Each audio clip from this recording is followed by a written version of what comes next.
way back in 1980s and 1990s, Bangalore became the Silicon Valley of India. And why can't Mysore be the AI capital is the question you keep asking. So how is Vigyanlabs taking it forward with making AI capital of India, the Mysore being the AI capital? If you look at the history, right, 100 years back, when Sir M. Visvesvaraya was the Diwan, right? Correct. This is the time, and then the Nalvade Krishnaji were there. Many institutions got set up in the right. Could be the schools, colleges, the ISC, a lot of things got set up. Soap factories, handle soap factories. So Mysore state became a model state for education, research, innovation, and industrialization, right? I think we look back today. Luckily, see, we are blessed with a wonderful weather here and a large ecosystem of academic, right, students. Correct. So Mysore is typically today the ecosystem of today education institutions. Look at, we have so many education institutions, research labs, DRDO, CFTRI, and quite a few. So it's already ecosystem is already exists. What we need to do is tap this ecosystem, work with the ecosystem, leverage the ecosystem, and a large amount of faculty, right? We've got a great university and so many institutions here. Work closely, collaborate with them, and equip them with the training, technology, and tools so that we become the knowledge city or the AI capital country, right? Okay. So in this regard, are you keeping aside any infrastructure specifically for students and faculty member to give a try along with Mysuru.ai? Today, I think Mysuru.ai is a free, right? Free. Our own, our own locally hosted AI LLM, right? LLM. Built and hosted in Mysuru. Mysore. It's a sustainable AI infrastructure. So we are adding we already added quite a bit of computing power infrastructure. Infrastructure, I think we already have about 11 institutions in Mysore signed up with that. We've already given them quite a bit of free infrastructure. It's fairly large computing infrastructure is made available to them so that they can learn and use that, right? Correct. For the benefit of user, all the question which I am asking has come from Mysuru.ai. So if you are thinking for your next interview or for your next podcast, please visit Mysuru.ai and then ask your queries over there and make the best use of it. Sorry for the uninterrupted promo coming in between. Sir, for all the benefits of the users, all the questions what I'm asking now has been drawn from Mysuru.ai, which is built and hosted in Vigyanlabs, built by Srinivas and the team. So, sir, when you build such a huge infrastructure for AI, of course, there are a lot of old legacy systems with different versions of operating system, different operating system by itself. How do you do this transition? And as we see, the evolution of technology is so fast that the time to transition is also less. So how do you, what do you suggest to people who want to do this transition?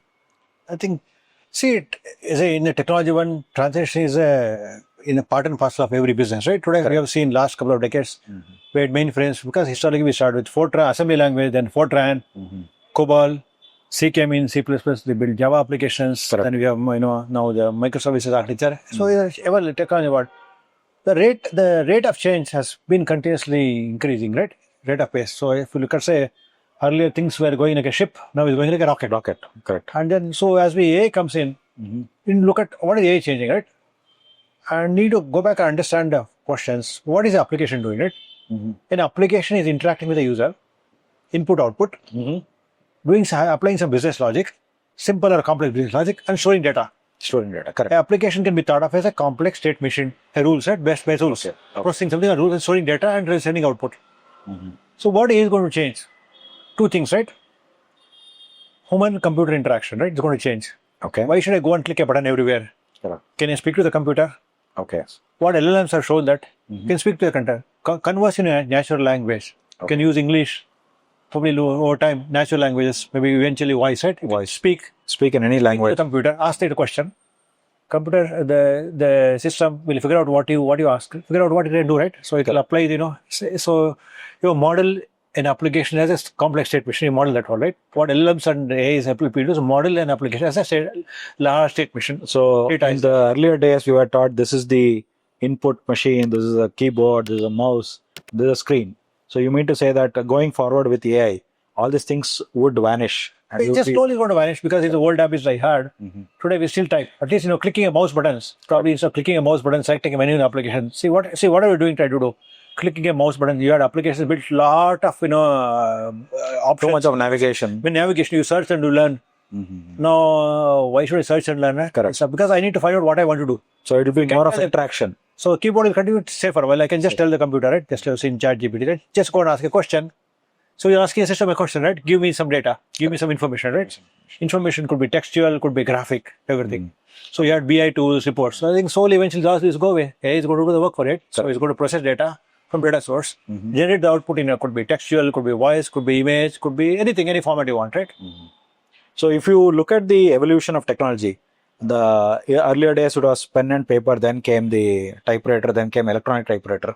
We were just only step by step incrementing.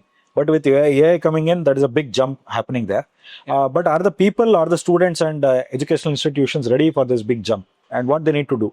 I think, see, the AI has been there. If you look back, the word AI started, I think, coined by Ellen Rich in the late 80s, right? Correct. 40 years back. Book. I think it was also sort of a Bible, I would say, the book. All of us, I urge everybody to read that one, understands fundamental of AI. Because that's what the book we studied in our college days.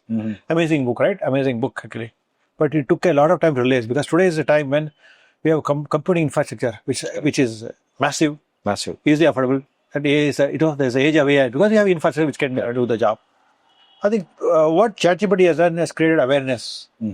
Although AML was there, late to 20, before the COVID AI started, work started, but people, nobody understood AI. But ChatGPT has made AI is a household name. Everybody understands what is AI today. And what we need to understand, AI is not just Gen AI, right? You can't be a prompt engineer. How do you solve problems? So to solve complex problems in the world today, you need to understand how does AI work. Okay. You need to identify use cases, right? Use cases and solve problems. And for that, I think we need to have ecosystem, the students, faculty understand AI. What is AI? Go into the AI is not just ChatGPT. AI is much more than ChatGPT. Understand AI in depth. Identify use cases in a specific domain and solve problems, right? Solve real problems.